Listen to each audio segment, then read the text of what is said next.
ہمارے MBBS میں ایک سبجیکٹ ہے ایمبریولوجی.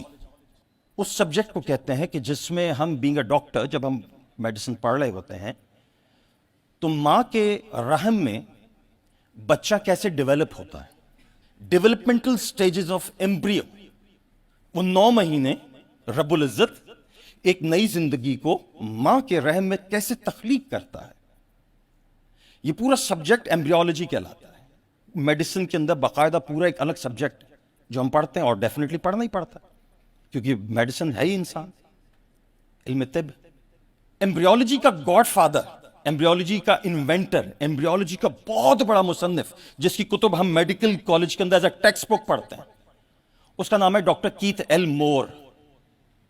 ڈاکٹر کیتھ ایل مور 80-70 کے آخر میں، 80 کی شروعات کی دہائی کے اندر ڈاکٹر کیتھ ایل مور جو ایمبریولوجی کا گاڈ فادر ہے، وہ سعودی عرب اور جامعۃ الازہر مصر کے دورے کرتا ہے، اور وہاں اس کو انگلش میں قرآنک ریسیٹیشن سننے کو ملتی ہے جس میں کہ وہ سن کے دنگ رہ جاتا ہے.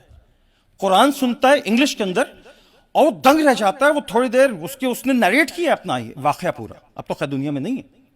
وہ کہتا ہے کہ میں دنگ رہ گیا وہ انگلش ریسیٹیشن سنتے ہوئے قرآن کی، اور میں نے روکا قاری کو سعودیہ میں بھی اور جامعۃ الازہر میں کہ یہ کیا پڑھ رہے ہو تم. اس نے کہا ہماری آسمانی کتاب ہے، ہماری دینی کتاب ہے، قرآن مجید ہے.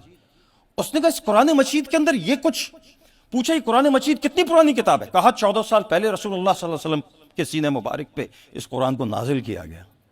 جس سینے کی قسمیں کھائیں گے، جو سینہ بھرا ہوا علم سے، جن کو وہ کچھ پتا تھا جو پہلے ہو چکا تھا، اور جن کو وہ کچھ پتا ہے جو آگے ہونا ہے.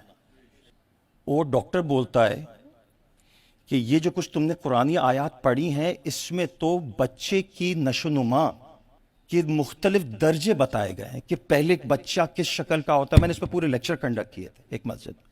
بچہ پہلے نطفہ ہوتا ہے تو کس شکل کا ہوتا ہے، پھر اس سے وہ کیا شکل اختیار کرتا ہے، ہوتے ہوتے ہوتے ہوتے وہ پورا ایک 9 مہینے کا بچہ کیسے بن جاتا ہے. قرآن نے سب کچھ بتا دیا ہے. اس ڈاکٹر کیتھ ایل مور کے پتہ ہے کیا الفاظ تھے؟ اس نے کہا کہ آپ عجیب قوم ہو، تمہارے نبی نے تو 1400 سال پہلے سب کچھ تمہیں قرآن میں بتا دیا، تم نے کھولنے کی توفیق نہیں ہوئی. ایمبریولوجی کا گاڈ فادر تو کوئی مسلم ڈاکٹر ہونا چاہیے تھا. یہ تو آج ہم جب الٹرا ساؤنڈ وغیرہ کی ریسرچ پہ پہنچ گئے اور ہم نے کھول کے اندر دیکھا کہ ہوتا کیا ہے، تو ہم نے یہ پورا علم کریٹ کیا جس کو ایمبریولوجی کہتے ہیں. تمہیں تو قرآن مجید نے 14 سال پہلے بتا چکا تھا.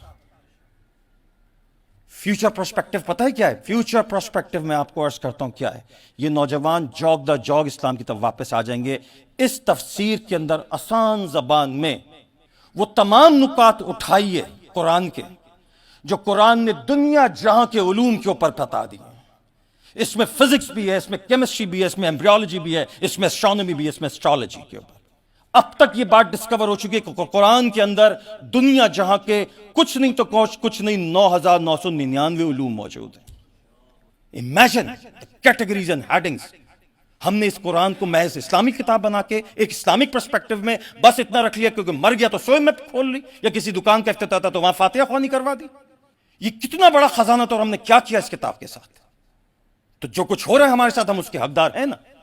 جہاں کھڑے ہو گئے آ کے کہ وہ اقوام ہم پہ حکومت کر رہی ہیں جو آج سے صرف 200 سال پہلے جنگلوں میں آوارہ پڑی پھرتی تھی، آج وہ ہم پر حکومت کر رہی ہیں. ناسا کی لائبریریز کے اندر قرآن کی انگلش ریسیٹیشنز موجود ہیں. وہ جب علم فلکیات پہ کوئی تحقیق کرتے ہیں وہاں خاموشی سے اندر یہ بات موجود ہے. مشہور ہے، میرے ایک دوست نے مجھے بتائی، کہا ڈاکٹر صاحب وہاں وہ انگریزی کی ریسیٹیشنز قرآن کو وہ ناسا کے سائنٹسٹ کھول کے ویریفائی کرتے ہیں کہ آیا جو کچھ ہم نے فلکیات پہ تحقیق کیا قرآن میں مل رہی ہے تو سچ. اور ہم وہ اندھے ہیں کہ جن کو وہ علم دیا گیا تھا ہم نے بند کر کے یہاں رکھ دیا. زیادتی تو ہم نے خود کی ہے نا اپنے ساتھ. دوسروں کو کیوں اپنا دشمن بنائے بیٹھے؟ ہم خود ہی اپنے بڑے دشمن ہیں. ہم سے بڑا کون دشمن ہوگا اپنا؟ اس تفسیر کے اندر ڈاکٹر صاحب سے میری گزارش ہے، اور اس میں جو میں آپ کے کام آ سکا، سائنٹیفک نکات ڈالیے کھول کھول کے اس طرح سے کہ دیکھو اے دنیا والوں، جو تم آج بتا رہے ہو دنیا کو قرآن نے 14 سال پہلے بتا دیا تھا. یہ اس کا فیوچر پرسپیکٹو ہے. یہ انسٹیٹیوشن ہے آپ کے پاس، کام کریں اس کے اوپر، بنائیں ادارہ، کھول دیں اس کے علم کو. اللہ تعالیٰ سے میری بڑی مخلص دعا ہے، یہ جو آج پلیٹ فارم میں یہاں دیکھ رہا ہوں، آپ کی دل جمعی دیکھ رہا ہوں، تسلیم بھائی کی محبت دیکھ رہا ہوں، اسماعیل بادونی صاحب کو تو اللہ رب العزت نے ماشاءاللہ، میں نے کہا نا مجھے بڑی امید ہو چلی ہے کہ اس کو بنیاد بناتے ہوئے، اس بیج کو استعمال کرتے ہوئے، کاش کہ ایسا ممکن ہو جائے آنے والے مستقبل میں کہ ہم دنیا کو اسلامک ایجوکیشن کریکولم واقعتاً دینے کے قابل ہو جائیں انشاءاللہ۔